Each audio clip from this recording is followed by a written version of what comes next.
Durante la semana recibí 3 llamadas telefónicas, ¿verdad? 2 de ellas diciéndome, mire, yo no pertenezco a la secreta, ¿verdad? Y una me dijo, sí, yo sí pertenezco a la secreta, fíjese, y nunca me había puesto a pensar en eso. ¿A quién servimos? ¿A César o a Dios? Hace 4 semanas yo decía que todas las personas, no solamente en nuestro país, sino que en el mundo entero, aprendemos paradigmas. En esa oportunidad yo les puse 4 ejemplos. Los 4 ejemplos están basados en cada persona que participaron en esas historias, que todas son reales. Solo cuando no sea algo real yo voy a decir verdad. Pero todo lo que menciono sí están basados en eventos reales, en cosas que me han pasado a mí o le han pasado a otras personas. En esa oportunidad entonces, yo mencionaba de que las 4 historias estaban basadas en paradigmas que tenían esas personas. En todos los casos fueron paradigmas basados en la fe, o sea, basados en la concepción que tenemos sobre Dios y cómo interpretamos a Dios. Los paradigmas es aquello que nos condicionan. Todos tenemos eso, pero los paradigmas nos condicionan a ver e interpretar la realidad de manera determinada. Aquí, por ejemplo, no hay 2 formas iguales de interpretar la realidad. Cada quien la interpreta de manera distinta, diferente. Esto es porque los paradigmas que tenemos nos hacen estar atentos, nos hacen estar interesados en algunos temas, en algunos aspectos, en algunas cosas. Esos mismos paradigmas nos hacen entonces no estar interesados, no estar atentos, no prestar atención a otros temas, a otras cosas. ¿Dónde aprendemos estos dichosos paradigmas? Los vamos aprendiendo a medida vamos creciendo. Lo aprendemos poco a poco en la escuela, en el colegio, en las universidades, en la casa, en el trabajo, pero también los aprendemos en la iglesia, independientemente de la iglesia. Los vamos aprendiendo a través de todo proceso formal y no formal. Los procesos educativos o formativos no formales no significa que sean informales, eso es otra cosa. Esto quiere decir que todas las personas tenemos paradigmas, no solo uno, tenemos varios. ¿Por qué es que nos cuesta cambiar? Por los paradigmas que tenemos. Tenemos paradigmas porque todas las personas los vamos aprendiendo a través de lo que leemos, de lo que conversamos, de lo que escuchamos, de lo que vemos como ejemplos o como modelos. Por tanto, los paradigmas están también, hablando de la iglesia, inmersos en una educación teológica. En los seminarios, en los institutos, en las universidades teológicas. Así también en las iglesias aprendemos paradigmas. A través de los talleres, seminarios que se dan dentro de las iglesias, los estudios bíblicos, las clases de escuela bíblica dominical, las reflexiones dominicales, todo eso proyecta, enseña y a veces aprendemos paradigmas. La educación teológica o la educación cristiana, por ejemplo, de esta iglesia, promueve ciertos paradigmas que nos hacen pensar, pero también nos hacen reflexionar sobre Dios, Jesucristo, el Espíritu Santo, y por ello después asumimos a ese Dios, basados en ese paradigma aprendido, asumimos a ese Dios, a ese Jesucristo, a ese Espíritu Santo de una manera determinada, que nos identifica como bautistas. Aquí en la iglesia tenemos diferentes paradigmas también. No tenemos una visión de Dios nada más aquí. No tenemos una forma de relacionarnos con Jesucristo aquí. Cada quien se relaciona con Dios según lo que ha aprendido de paradigmas. Por eso tenemos a veces diferencias en las concepciones sobre Dios, Jesús y el Espíritu Santo. Pero también tenemos diferentes formas de asumir ese compromiso con ese Dios, con ese Jesús y con ese Espíritu Santo. Pero esto, de las maneras distintas de interpretar, de relacionarnos y de comprometernos con ese Dios, Jesús y el Santo Espíritu, les pregunto, ¿es algo contemporáneo? ¿Es algo nuevo? ¿O tiene muchos siglos de existir? El texto de ahora nos plantea eso. Voy a hacer un poco de contexto arrancando desde el capítulo 19-21 de Mateo.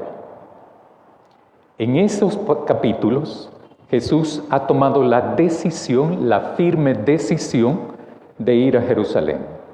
Ya estamos en los últimos tiempos de vida de Jesús.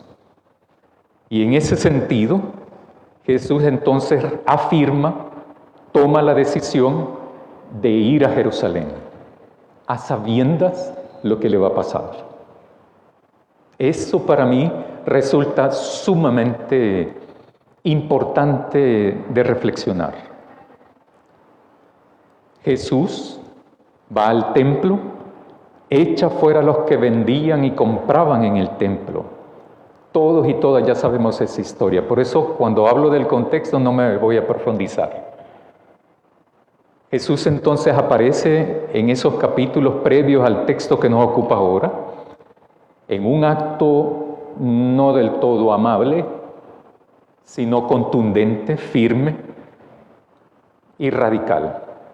Echa fuera a los vendedores del templo, pero también a la gente que va comprando en el templo. Ustedes saben a qué se refiere todo eso, ¿verdad? Y todo el aparataje económico que estaba supuestamente para agradar a Dios, pero para satisfacer los intereses de la clase sacerdotal. Enseñaba en el templo, aparece otro pasaje, donde descubren a Jesús, los sacerdotes y los ancianos del pueblo, ven a Jesús que está enseñando en el templo y entonces le cuestionan con qué autoridad enseñas.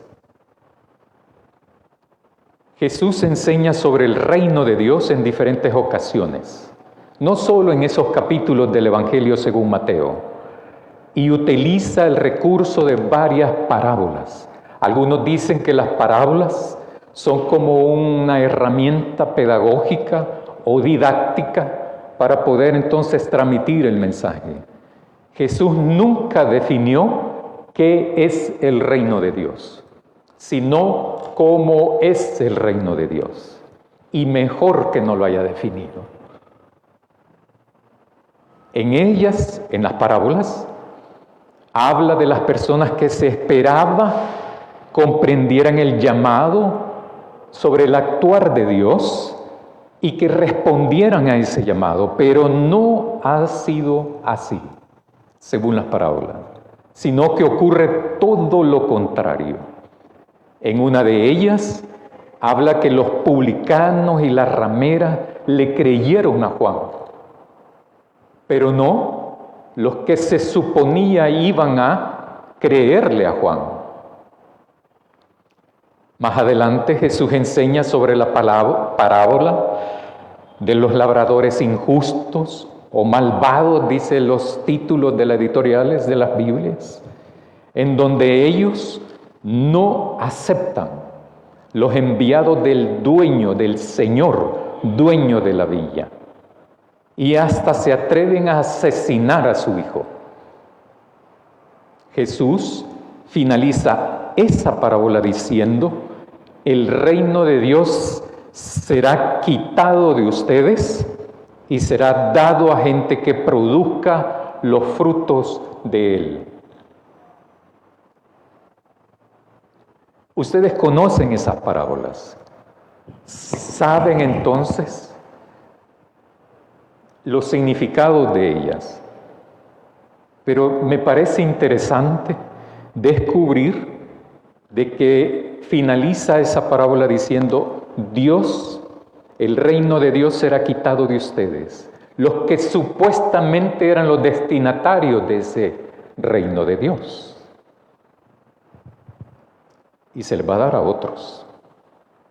Luego está la parábola de la fiesta, de la boda, que es previo al texto que hemos leído ahora, en donde los invitados a la fiesta de la boda rechazan la invitación. Entonces Jesús finaliza esta parábola con estas palabras muy conocidas por todos y todas: porque muchos son llamados y pocos escogidos. Esta frase la aplicamos cuando nosotros, en el caso que lo hiciéramos, evangelizamos. Y si la persona no acepta inmediatamente lo que le decimos, le sentenciamos. Muchos son llamados, pero pocos son escogidos. Es como que nos desquitáramos porque nos dicen que no, ¿verdad? En el texto que nos ocupa hoy, encontramos un texto muy bien conocido por todos y todas. De seguro hemos escuchado innumerables reflexiones sobre eso, estudios bíblicos, etc. Encontramos que dentro de los personajes que participan activamente en esta narración de este texto, podemos mencionar a Jesús, a los discípulos de los fariseos y los herodianos. Pero también hay personajes que intervienen indirectamente. ¿Quiénes son los fariseos? ¿Verdad? ¿Quiénes son los fariseos? Ya sabemos quiénes son los fariseos. Solamente lo voy a mencionar para recordar. Era un grupo organizado, de una manera muy bien organizada, que tenían por nombre separados, porque se creían vivir separados de las personas que ellos consideraban impuros. Ellos no se iban a contaminar con personas impuras. Y por eso entonces se reunían y mantenían sus grupos organizados. Los fariseos estaban estrechamente vinculados con los escribas. Los escribas se supone, de que tenían una mejor preparación que los fariseos. Por tal razón, se pudiese confundir, pero eran tan estrecha la relación que se pudiese confundir a veces. Por hablar de escribas propiamente, se refieren a fariseos y viceversa. Se cree que inician 150 años antes del nacimiento de Jesús. En los evangelios tienen una participación muy importante porque efectivamente eran muy influyentes en el pueblo judío. Los fariseos se organizaban en pequeños grupos, se dedicaban a la interpretación, pero también a la docencia o la enseñanza de la ley de Moisés, y con esto aportaban al fortalecimiento, al desarrollo de la religión, particularmente en las sinagogas. En este texto que hemos leído ahora, los fariseos y sus discípulos, que en el texto se mencionan los discípulos de los fariseos, representan para mí el sector religioso judío. Pero hay otros actores importantes, los herodianos. Los herodianos se trataba de un movimiento político judío, simpatizante de Herodes, posiblemente más de Herodes Antipas que de los demás. Su esfuerzo estaba posiblemente centrado en el restablecimiento del reinado davídico. Se aliaron los herodianos con los fariseos para destruir a Jesús. Los herodianos representan el sector político judío, pero aliado y vinculado al Imperio Romano también, que era un imperio que había conquistado esta parte de Palestina.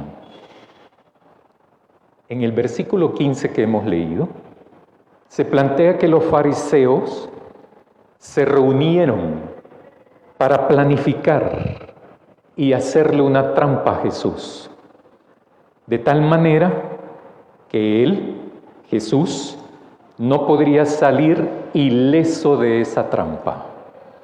Hace suponer que esta reunión fue cuidadosamente planeada, cuidadosamente articulada, por lo que voy a decir más adelante. Me da esa sospecha. En el versículo 16, los fariseos envían a sus discípulos,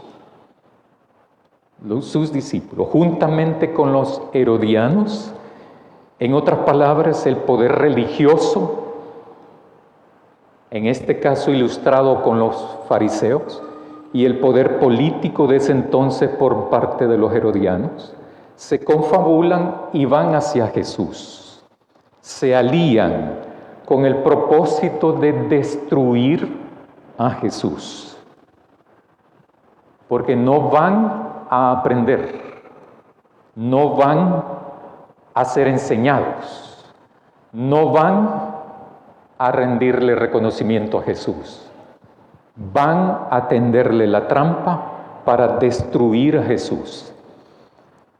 Y le dicen: Maestro, sabemos que eres amante de la verdad y que enseñas con verdad el camino de Dios y que no te cuidas de nadie porque no miras la apariencia de los hombres.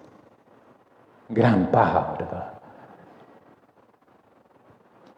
Hay personas que son manipuladores, que son torpes en el arte de manipular. Y hay otras personas que son manipuladores, que tienen una destreza excelente en el arte de la manipulación. Conocen a ambos ustedes, ¿verdad? Muy bien, muy bien. Maestro, ¿verdad? Sabemos que eres amante de la verdad. Los fariseos y los herodianos tratan de endulzar el oído a Jesús. No le conocen. Si lo hubiesen conocido, sabrían que con Jesús no se le puede llegar así. Pero bien, los fariseos, o sea, los discípulos de los fariseos y los herodianos tratan de endulzarle el oído a Jesús. Tratan de manipularlo con palabras que creyeron, lo iban a seducir, lo iban a engañar. Sin embargo, hay algo de lo que dicen que es cierto, porque Jesús no solamente era un amante de la verdad, sino que Él mismo era la verdad. Con esas palabras están armando las condiciones favorables para la trampa. Versículo 17. Dinos qué te parece. ¿Es lícito dar tributo a César o no es lícito? Este es un momento crítico para Jesús. Al mismo tiempo, como no era yo, ¿verdad?, el que estaba ahí, me resulta fascinante ese momento, ¿verdad? Pero es un momento crítico, decisivo. Si Jesús responde, sí es lícito, todo el aparataje del pseudo-nacionalismo judío se le iba a ir encima al hombre. Lo iban a destruir. Para eso estaban los fariseos ahí. Le agregarían más motivos para justificar su captura y muerte por parte de los sectores sociales, religiosos, judíos, conservadores. Pero si Jesús responde, no es lícito darle el tributo al César, se le irían encima los herodianos que defendían la ocupación del Imperio Romano gracias a los beneficios económicos y de poder político que ellos recibían del imperio. Pero igualmente iba a ser acusado de revolucionario, de estar en contra del imperio y de sus autoridades. De igual manera lo iban a capturar y matar. Es un momento crítico, complejo y difícil para Jesús. Versículo 18. ¿Por qué me tientan de esta manera, hipócritas? Le responde Jesús a los discípulos de los fariseos y a los herodianos. Jesús ha logrado identificar la falsedad de las palabras, la falsedad de los reconocimientos, pero también ha podido identificar la falsedad de la pregunta. Jesús, y es que Jesús ha venido afrontando eso desde siempre de su ministerio público. Jesús ha experimentado una constante de oposición, sino también una constante de persecución por parte de los sectores religiosos de su época. Versículo 20. Le presentan, cuando él entonces les dice, ellos le presentan un denario, la cual es la moneda del tributo. Unos biblistas dicen que por lo menos existían 3 tipos de tributos. Jesús les pregunta, ¿de quién es la imagen? ¿De quién es la inscripción de esa moneda? Versículo 21, a lo cual ellos responden, del César. Porque los emperadores acuñaban las monedas. Porque para dar un mensaje ideológico también a través de la moneda. El que reina es el de la moneda. El emperador es el de la moneda. Él es el que domina. Él es el rey, el dominante, el emperador.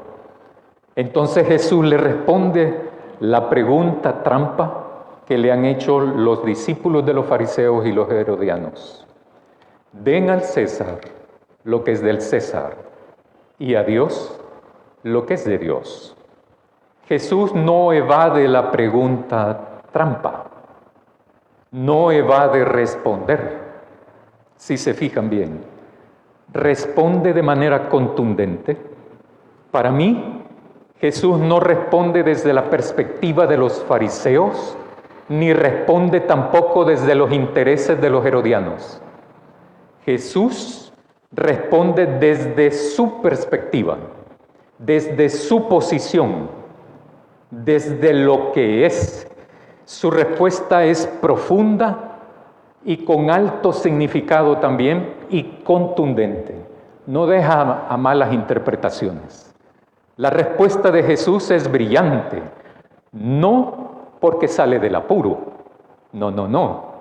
Jesús no evade la confrontación, no evade el apuro. Al contrario, lo enfrenta y sale de la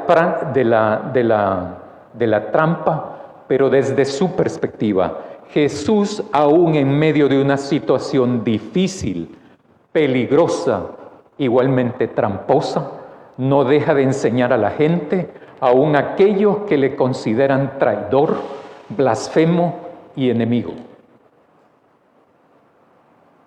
¿Se han puesto a pensar en eso? ¿De quién es la imagen de la moneda? Del César. Entonces denle al César lo que es del César, dice Jesús. Hermanos y hermanas, ¿y nosotros? ¿De quién tenemos la imagen? Según Génesis 1, 26, 27, todos fuimos creados, hombres y mujeres, fuimos creados a su imagen. Con la imagen de Dios fuimos creados todos y todas. Tenemos la imagen de Dios y por lo tanto, por tener la imagen de Dios, por lo tanto, le pertenecemos ¿a quién? A Dios. Las palabras de Jesús son claramente contundentes. Denle al César lo que es del César, pero denle a Dios lo que es de Dios. ¿De quién tenemos la imagen? Nosotros ahora, ¿de Dios o del César? ¿Qué imagen entonces reflejamos en nuestro diario vivir nosotros y nosotras? ¿La de César o la de Dios? ¿A quién pertenecemos, hermanos y hermanas? ¿Al César o a Dios? Amén.